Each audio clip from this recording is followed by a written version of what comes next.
The Nikon D40, an 18-year-old camera. Can this still perform well in 2024?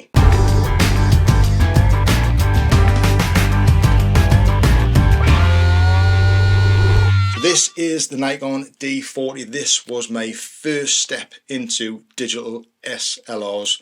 This camera was basically bought to document my daughter growing up, family life, all of the little holidays that were due to plan, being a brand new family, specifically for that reason. But it quickly became a lot more than just that. This camera helped me learn how to light. It got me into lighting. It took me down that rabbit hole of photography, lighting, off-camera flash, all that goodness.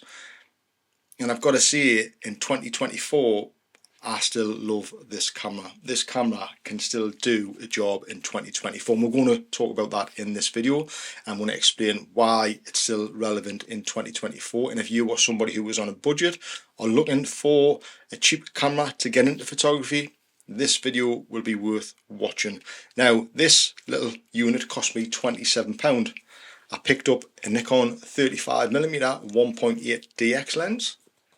So this whole setup cost £77. Now, during this video, you're going to see sample images that I've shot with this camera. I'm also going to be producing more videos after this one, out and about with this camera around the streets, wildlife photography. So if that's something that you are looking forward to or you would like to see, consider subscribing to the channel so you don't miss out on those videos. Now, like I said, I bought this camera when it was released back in November the 16th, 2006. And I bought this camera to document my daughter growing up, the life, our little family, jaunts out, little holidays. And it soon became such, and it never left my hand. And today I still love using it. So we're going to talk about this camera. I'm going to explain what it is. I'm going to give you a little bit of overview on the specs of it, and we'll go through some of the images that I've shot with it and why I think you should consider it if you're looking for one today. So the Nikon D40 is a 6.1 megapixel camera. Not huge, I know, but don't worry, I'll explain why it's still very relevant. It has a burst frame rate of 2.5 frames per second. Not very fast, but that's okay, that's fine. I'll explain why that's fine also in the video. It has an ISO range of 200 to 1600. Not great, I know, not brilliant, but I'll explain why that is still very good in this day and age. You're limited to only 3 EF points on this camera. It only has 3, but again, that is not a bad problem. I will explain all of that in this video. And actually, the 3 EF points is probably one of my favourite ways of using this camera, because it does help you learn and understand the rule of thirds, because where they're placed on the rule of thirds. So a very handy little 3 EF points in this camera to get you into photography and get you understanding composition. So like I said, this whole setup cost me £77. Now, you cannot get a decent camera out there for less than that, I don't think. I've tried, and this was my little setup that I came up with, and it's fantastic, okay? It's something that you will not be disappointed with if you're looking on a budget to get a camera and get into photography. Now, the Nikon D40 has obviously a 2.5 LCD screen on the back. Now, the great thing about this camera, it has a little question mark down here. So when you're scrolling over certain things and you're not unsure of what that is, you hit that question mark, it'll pop up with little info on how to use it. It'll give you all the info you need and how to get started and how to use the camera and how to understand the settings in the camera. So it's very easy from a beginner point of view to get into this type of photography and use this camera.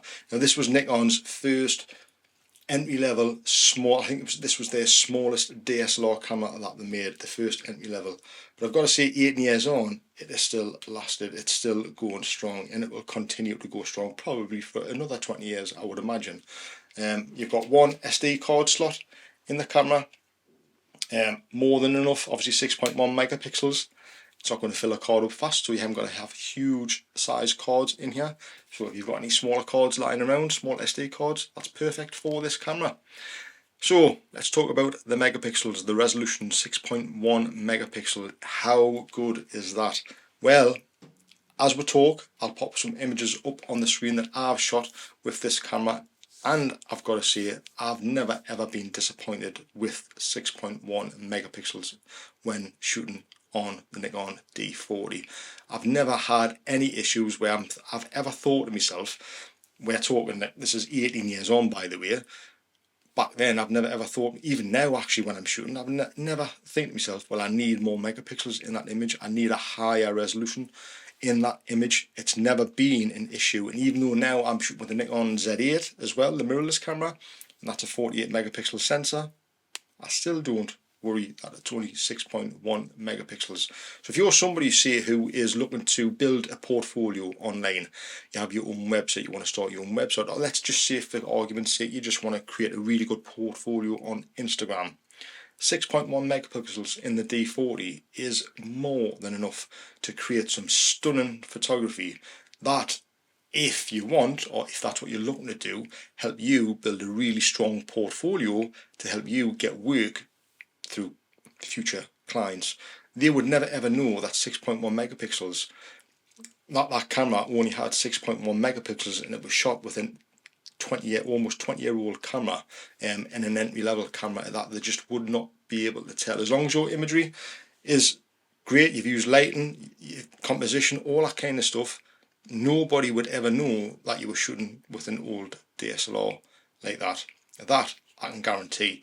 So I don't think you should be put off by low megapixel count in this day and age, especially with the social media platforms that we have available to us today to help build a really good portfolio. So like I said earlier, if you're somebody starting out in photography and want to learn photography, this camera will help you do that. It does only have one dial on the back, but it's so easy to use. So if you're somebody like me, or let's just say for instance you want to learn manual photography, you want to go into manual exposure, learn how to expose images correctly manually so you take full control of the image, it's so easy. You have one dial here at the back which can help you control your aperture, and then you have a little button here, the compensation button, where you can press that and that'll help you control the shutter speed.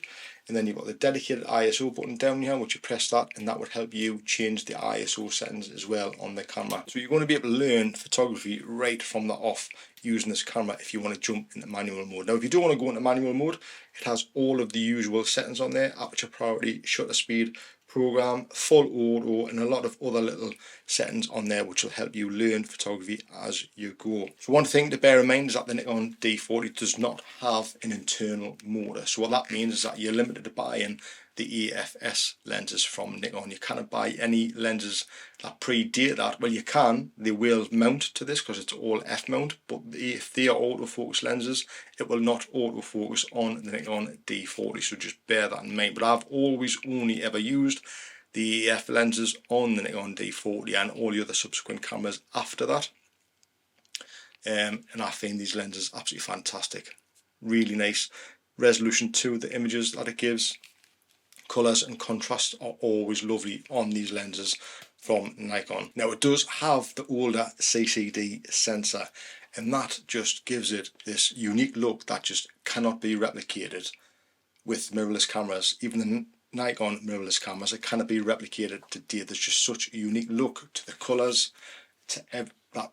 It's just so nice. It really is. You've got to really kind of compare them side by side to actually notice the difference.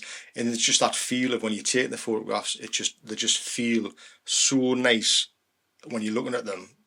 That's what drew me to Nikon, and that's what's never kind of drew me away from Nikon. I've tried other cameras, I've tried Fuji, tried Canon, all great cameras, even the Sony ones, but the colours, I've always just been drawn back to Nikon, however you want to say it. I've always been drawn back to the colours that these cameras produce. But the CCD themselves, the older technology, the older sensor technology, there's just something special about these. And right at this moment in time, they are making quite a bit of a comeback in popularity. So a lot of people are buying older cameras with the CCD sensors in because of the colours that they produce. Now, along with the ISO range of this camera, which is limited really from 200 to 1600, the grain that the higher ISO settings produce on this camera gives you that really unbelievable filmic look to your images. So again, I wouldn't be concerned about not having a huge ISO range. It's just finding out a different way to shoot back in the day. That's what we had to do. That's how we were limited, and we can still produce brilliant images back then. We still did.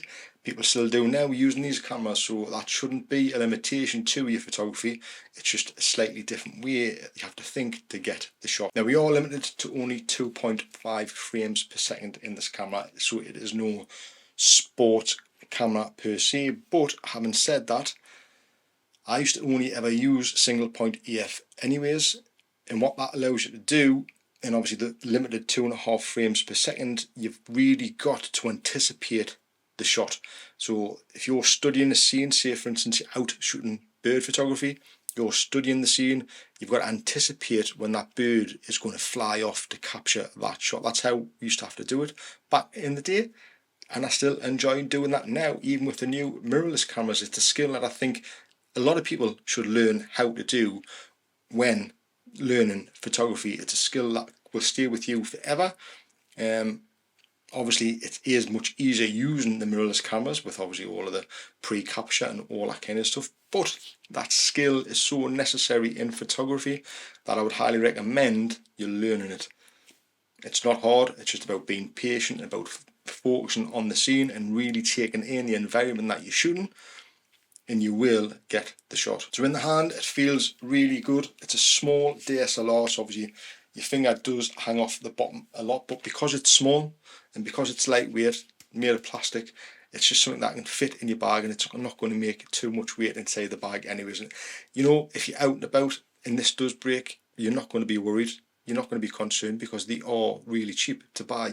You can replace it quite quickly and it isn't going to break the bank. It's not like you're taking out a £4,000 camera and you're too scared to walk around with it, because obviously in case somebody either tries to take it off you or you drop it, you break it, that is out your head. You'll just be able to solely focus on your photography. So I would highly recommend, if somebody is looking to buy or even get into photography and looking to buy a cheaper camera, the Nikon D40 is a great place to start. So I will be heading out in a few more videos after this, shooting with this camera. I'll be heading around the streets, bit of wildlife photography, maybe some in the studio to show you what you can actually produce with this camera. I also have quite a few other cameras that I've bought that are lined up that I will be making videos with to show you the possibilities with older cameras and why they are still really relevant today, even though we've got some amazing cameras on the market right now. The older cameras are really drawing a lot of people back for specific reasons, and we're going to cover that in more videos coming up. So if that's something you want to see, consider subscribing to the channel so you don't miss those videos when I upload them.